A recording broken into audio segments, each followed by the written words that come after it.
Under Section 24 of the Child Care and Protection Act, a child deemed uncontrollable can be placed in custody of the Department of Correctional Services.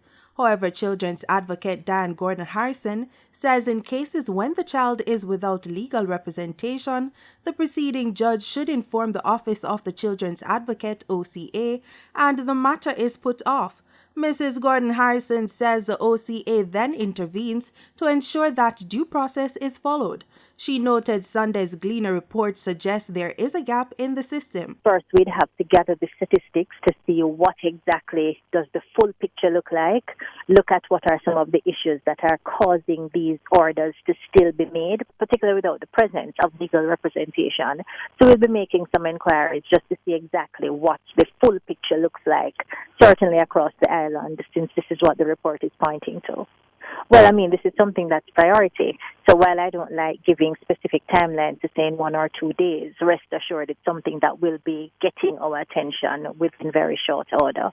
The children's advocate expressed disappointment that the correctional order for juveniles remains on the books despite promises by legislators. She argues that there should be a psychological assessment of the children considered to be uncontrollable. Mrs. Gordon Harrison says in cases where children require help, they should be sent to a special facility instead of placed into custody. Psychologically, the interventions that need to be made and the resources that need to be provided are lacking, because if we're still having the option of a correctional order for children who clearly have behavioral issues being on the books, it means that the social build-out of the options that the court really should have at its disposal is not where it's at.